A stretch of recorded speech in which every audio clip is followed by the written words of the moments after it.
Hello soul family, कैसे हैं आप लोग।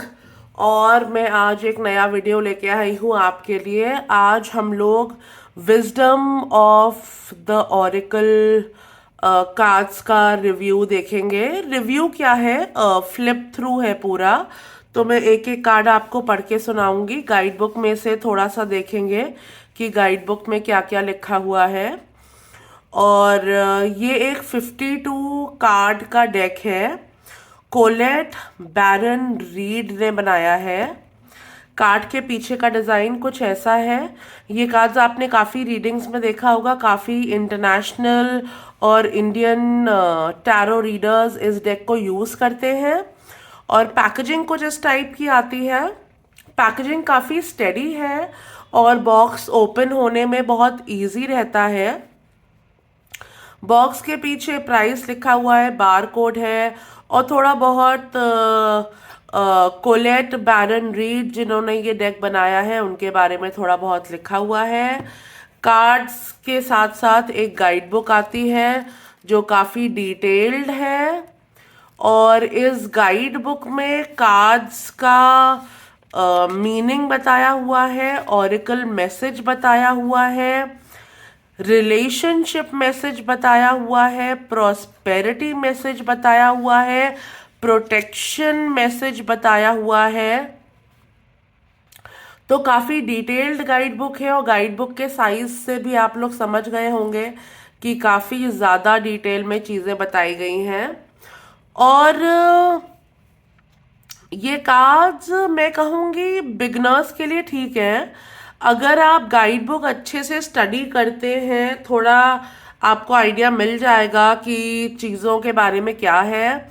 वहाँ एक थोड़ा इशू हो सकता है कि एक कार्ड के बारे में इतने सारे मीनिंग्स हैं तो आपको याद रखने में थोड़ा इशू हो सकता है।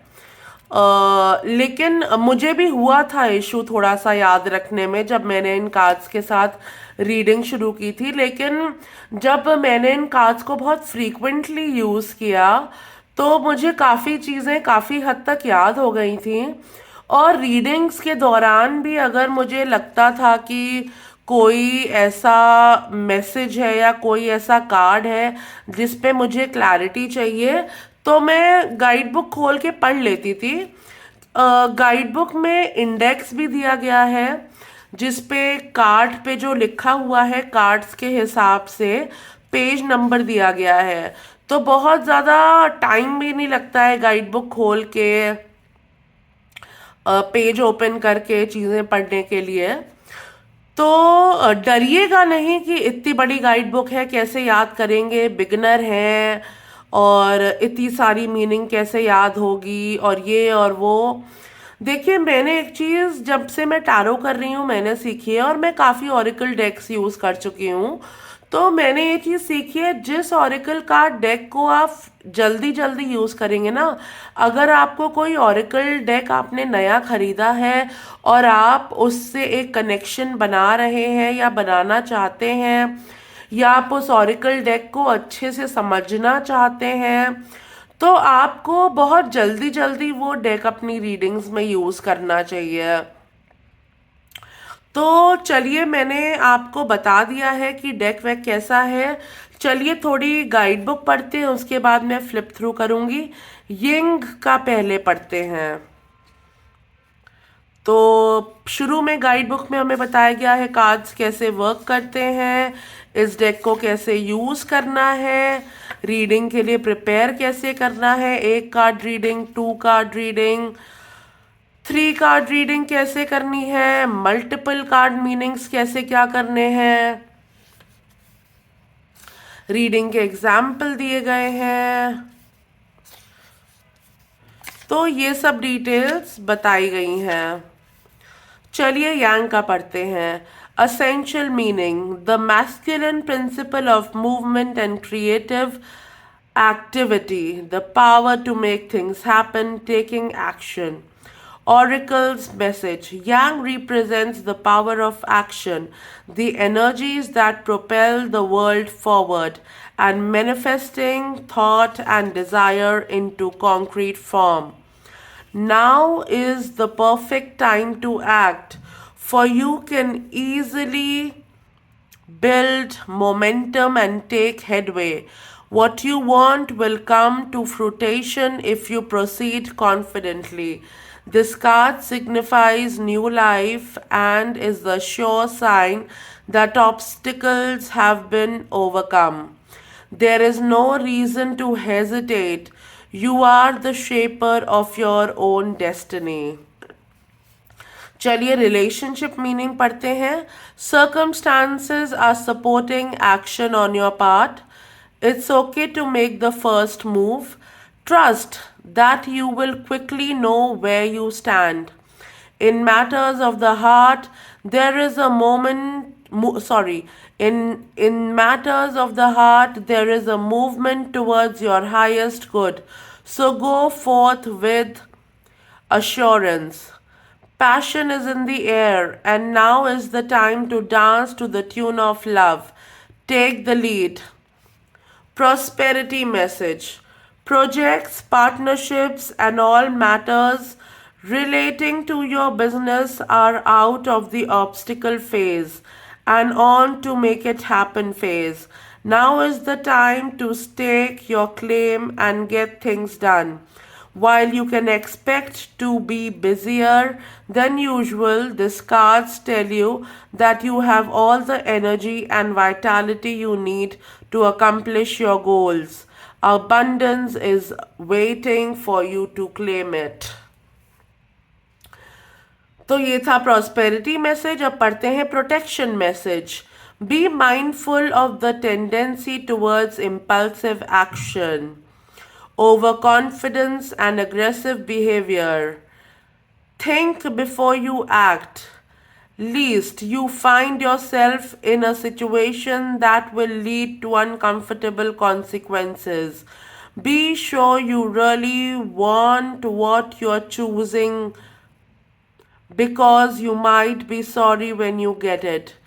The appearance of this card isn't cause of fear, for life is all about learning lessons. Practical temperance, diplomacy, and thoughtful consideration before making a move. चलिए दूसरा कार्ड पढ़ते हैं. Not for you. Essential message, a clear knowing that something is being denied to you. Rejection in God's protection. The oracle message. There are times when it appears that no matter how deeply you desire something, no matter how hard you work at something, the result you seek always seems to elude you. It's as if you don't really get to be in the game and you feel you're just watching from the sidelines. The appearance of this card indicates that you are not going to attain what you want right now. That indeed, your dreams for the exact thing will not be fulfilled. This is the time to radically accept that not everything is available to you when you want it.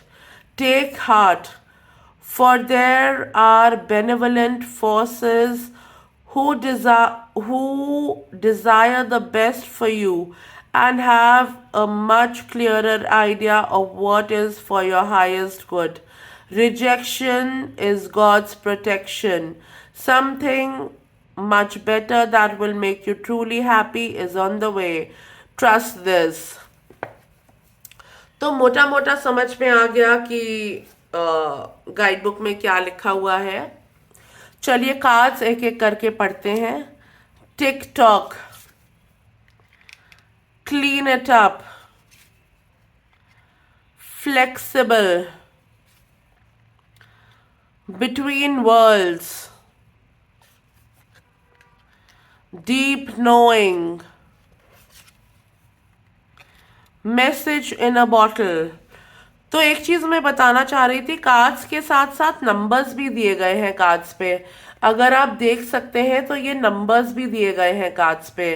तो आप numerology के हिसाब से अगर आपको आती है, numbers का इंटरप्रिटेशन आता है, तो उसके हिसाब से भी कार्ड्स के मीनिंग बता सकते हैं.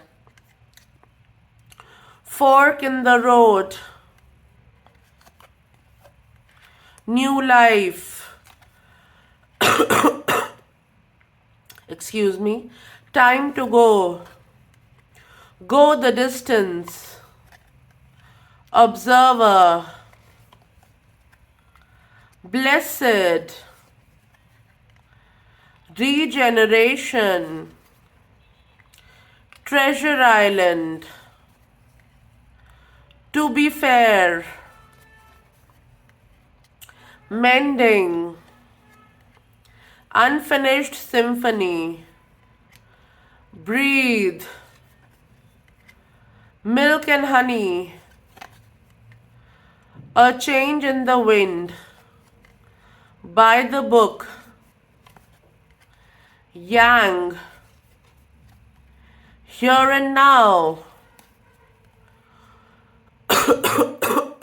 excuse me, to the sea. Sorry, मेरी तबीयत थोड़ी खराब है, जुकाम हो रखा है, that's why I'm coughing. Orphaned, peace, building blocks, not for you, yin, serendipity, come to the edge, never-ending story, exchanging gifts, chop wood, no place like home, co-create, soulmates, the fates, poised, truth be told, chaos and conflict,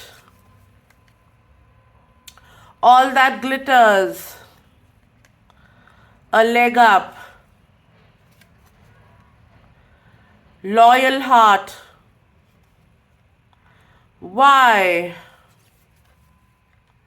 happy, higher power, imagine, community, time for a nap, thinker, round and round. एक चीज जो मुझे बोलनी थी, जो मैंने beginning में मैं भूल गई बोलना, वो ये है कि इन ऑरिकल डेक्स पे जो है, जो कार्ड्स पे लिखा हुआ है उससे थोड़ा मतलब वो एग्जैक्ट मीनिंग नहीं लिखा हुआ है, तो आपको थोड़ा रिलेट करना पड़ेगा गाइड बुक से कार्ड्स को. जैसे यहाँ पे राउंड एंड राउंड लिखा हुआ है, आप देख सकते हैं कार्ड पे. तो थोड़ा हो सकता है आपको याद करने में कार्ड्स के मीनिंग्स एफर्ट लगाना पड़े. इसलिए मतलब बिगनर्स इस डेक को यूज कर सकते हैं, लेकिन क्योंकि कार्ड्स पे डायरेक्ट मैसेज नहीं लिखा हुआ है, इसलिए मैं कहूँगी कि ये कार्ड्स थोड़े एडवांस्ड या इंटरमीडिएट लेवल के रीडर्स के लिए है. लेकिन अगर आप बिगनर हैं तो भी ये कार्ड्स आपको पसंद आएंगे. मतलब मैंने तो अपने टैरो रीडिंग के बहुत अर्ली स्टेज पे ये कार्ड्स खरीदे थे और थोड़ी डिफ़िकल्टी हुई थी मुझे इन कार्ड्स को यूज़ करते टाइम, क्योंकि बहुत ज़्यादा मेमोराइज करनी पड़ रही थी चीज़ें एक पॉइंट पे समझने के लिए. लेकिन अगर आप थोड़ा एफर्ट करेंगे तो आप इजीली कर ले जाएंगे, क्योंकि मैं अपने एक्सपीरियंस से बता रही हूँ, मैंने कर लिया तो आप तो कर ही ले जाएंगे. तो डरिएगा नहीं इस डेक से. अगर आपको लगता है कि आप ये डेक परचेज करना चाहते हैं, और हाँ, मैंने ये डेक बुक्स वैगन से परचेज किया था. ये डेक अमेजोन पे भी अवेलेबल है, लेकिन अमेजोन पे ये थोड़ा प्राइसी था, और बीइंग अ टैरो रीडर मुझे बहुत सारे डेक्स खरीदने पड़ते हैं, तो मैं कोशिश करती हूँ कि अगर मैं कहीं पैसे बचा पाऊँ ऑरिकल कार्ड्स खरीदने में तो मैं ज़रूर बचाऊँ. और बुक्स वैगन से मैंने खरीदे थे, 8-10 दिन में डिलीवरी हो गई थी कार्ड्स की। और ये this is one of my favourite decks. ऐसा नहीं है कि मैं इसे बहुत कम यूज़ करती हूँ, जब मैंने इसे पहले यूज़ करती थी तो मैंने बहुत यूज़ किया है इस डेक को, और ये मुझे बहुत ज़्यादा पसंद भी है। तो चलिए आज का वीडियो यहीं ख़त्म करते हैं, और मैं जल्द ही मिलूंगी आपसे नए रिव्यू के साथ। तब तक take care, stay blessed, be happy, thank you.